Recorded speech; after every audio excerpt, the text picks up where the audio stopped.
Bismillah ar-Rahman ar-Rahim. Assalamu alaikum. Welcome back. It is exactly 8:56 a.m. News and views right here on Salam Media. Next, we are going to be talking about another very worrying situation, and that is here in South Africa. It seems as if we're now replicating what's happening in the States. We're looking at the issue around guns and gun ownership and gun usage. Adele Kirsten from Gun Free South Africa is going to be talking to us about this issue this morning. A very good morning to you, Adele. Welcome to the program. Good morning, Julie. Thank you. Okay, you're very passionate about this, and I'm going to ask you in a minute or two why. But let's look at the issue at hand, and that is that you, as Gun Free South Africa, is calling on government to act decisively in ownership of guns to prevent more massacres after raising concerns following a spate of mass shootings in the country. Now, these guns that you're talking about, Adele, are they legal or illegal firearms? Julie, most guns used in crime are illegal. You obviously have your intimate femicide crimes, which are generally legal guns. But the kinds of mass shootings we've been seeing, we would be fairly confident that the majority of those would be illegal. But all guns were once legal. And so that's why Gun Free's call is that these guns need to be recovered. The most effective way to reduce gun violence is to reduce the availability and the circulation of guns. So guns come from a number of sources once they're in the legal market. They move from the legal market to the illicit market through loss and theft from civilians, through loss and theft from the state, including police officers, but then also through fraud and corruption in the entire licensing regime, and then there's cross-border trade. But the single biggest source is from individuals who are licensed to own firearms, and that includes private security and obviously state stocks. There's something like 24 guns that are lost and stolen from civilian owners every single day. Sure. And you wonder where and how they land up with these illegal users. And I should also imagine that none of them have been properly trained in the use of firearm safety. Well, I mean, once a weapon moves into the illegal market, you have no way of controlling it.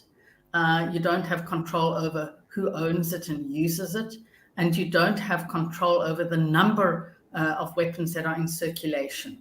What you do have control over is being able to recover the weapons. And that is a key task for SAPS, is to set up intelligence-driven operations to recover these weapons. And then there are two really important steps. One is, once they've been recovered, to determine where they come from. So is it a police gun? So to do the analysis and then to destroy. There are too many guns that come into SAPS and then move out through the back door again. Once a weapon goes through all the procedures it needs to determine its source, then you have to destroy. And in order to do good intelligence, Gun Free South Africa is calling on the minister to set up a specialized firearms unit. We've been successful in the past in reducing our gun deaths, and we can do that again. But the worrying thing is this change in nature of the gun violence in South Africa, moving more from kind of an interpersonal or gang-related to something like these mass shootings where, over 5 to 8 people are being killed in a single instant. Yeah, sadly, I'm wondering if we can rely on SAPS. They are so under-resourced, and I'm not even sure if they're sufficiently trained in, their field. So, that's a story for another time, a discussion for another time. It leaves me cold when I, look at their proficiency in protecting us as civilians. But be that as it may, how come you are so interested and are an advocate for Gun Free South Africa? I have a long history in working in violence prevention. And I guess part of it is the evidence shows that violence is preventable. But in order to put in place interventions that help reduce violence, we need to understand it. We need to understand how it happens, who it happens between, where it happens. And we've got that data in South Africa. We know what kinds of guns are being used in what kinds of crimes. And it's mainly young men that use guns to commit crime. And it's in fact mainly young men who get killed. So we know that data, we know where the guns are coming from. That's absolutely critical to then help you put in place interventions. So the short-term and immediate intervention is recover the guns, which we call mop up the pool, and then you turn off the tap, and that's stricter gun laws. You reduce the number of guns that are moving and circulating into our society, legal or illegal. All guns, their job is to kill. And our job is to make sure that we reduce the availability of guns, to lobby and advocate for our government, but also working with communities in high gun violence areas of beginning to do things like gun-free zones, working with police in terms of reporting illegal gun ownership. So it's not just the state, but the police have a primary responsibility to remove guns and to keep us safe. Is it doable, Adele? And I like what you said just now about violence prevention. I'd like you to unpack that a little more for us. But let's also, make a comparison between South Africa and the United States. Every week, without fail, we're hearing about killings in the States. And it seems as if it's very deranged people, for whatever reason, sadly, with mental health issues, that they go out to settle scores. It could be young people in a school situation. Maybe they were bullied, and maybe they've just had enough of that type of a life. Maybe they were marginalized, whatever the reasons, but it's mainly young people. And as you rightly say, young men. They then get hold of guns because they're very freely available in the United States. And on an ongoing basis, we hear about the violence. And I'm kind of thinking, is a similar thing happening here in South Africa? Is it like, oh, well, it's happening in the States? And does it make these young men feel that they're going to be powerful, they're going to be heroes? It gives them a sense of control, because the majority of these young people, apart from the femicide issues, are unemployed, are involved in gangsterism, are involved in the drug trade, etc., etc., etc. So the situations are slightly different, but the all-important question, is it doable? Can we rid our society of guns and violence? Judy, lots of important issues that you're raising. And I'm going to start with young men and the meaning of guns. I think guns are attractive for many reasons. I think they do give people a sense of power, a sense of legitimacy, and also the myth that they can help protect you. But the fact that it's young men who are using the guns and it's young men that are killing each other tells you that's a myth, that guns are not effective for self-protection.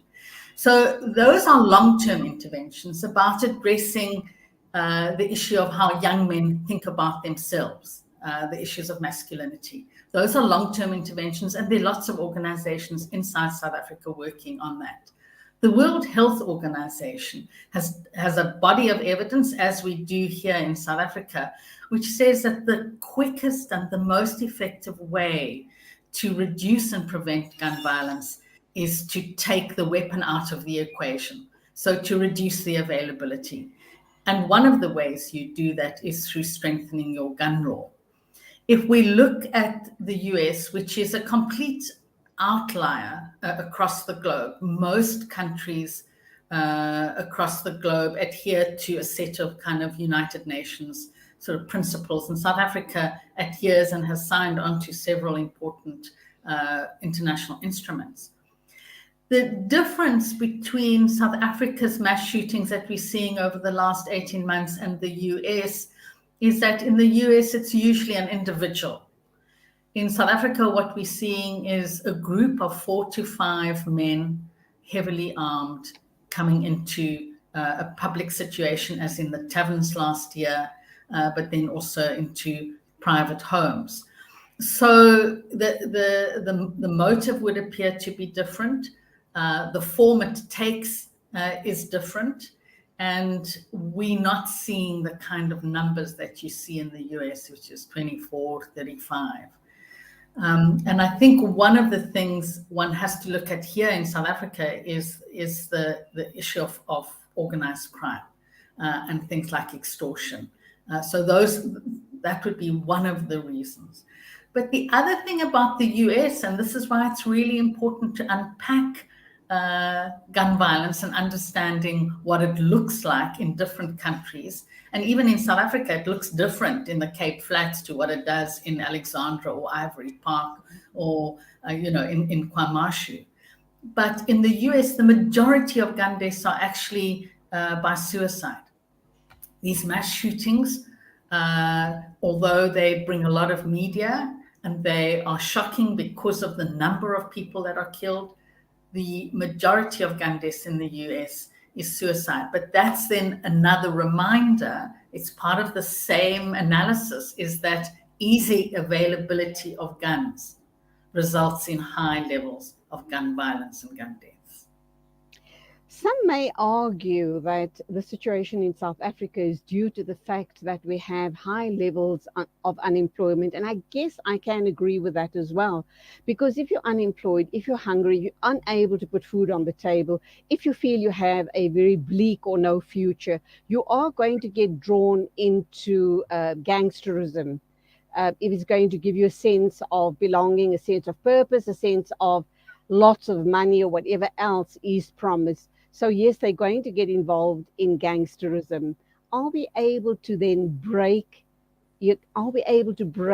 into that thinking and those type of operations? Do we have the resources? It's absolutely frightening also hearing and reading about so many members of SAPS that are corrupt themselves. So where do we stand on all of this?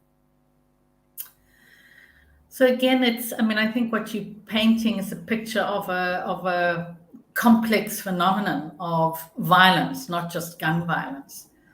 And certainly issues of poor opportunity for jobs, poor education opportunities, fractured society, fractured social relations, a weak criminal justice system. These are all the factors that help drive levels of violent crime. And so that's, one needs a really kind of multidimensional approach. So it's not just SAPS, it's all of our government departments. And we'll wait and see whether our president has anything to say about centering some of these issues in what needs to happen in this year and the next few years going forward. But there's a kind of knee-jerk response, a panic response to something that happens, and then nothing happens. So to give an example, in July last year, when we had all these tavern killings, the response of the police was, we're going to put in place some kind of strategy to prevent this. The fact that it's happening again and again and again means that either the strategy is not working or there's no strategy. And we would guess the latter, that there's been no concerted effort to say, this is a new phenomenon. What is going on? Let's tackle it. Let's make sure that we deal with removing the weapons so we can get the perpetrators, which is critical. But the gun doesn't get recovered. So what happens to that gun? It just keeps on circulating again and again and again. And so the same gun is killing lots of different people. SAPS has to prioritize this. And I agree with you. And corruption and addressing the issue of corruption is critical. But we've got the resources. It's about prioritizing where we put our money. Absolutely. I think we need to, as you say, we've got the resources. We need to Yeah. prioritize. We need to get young men off street corners.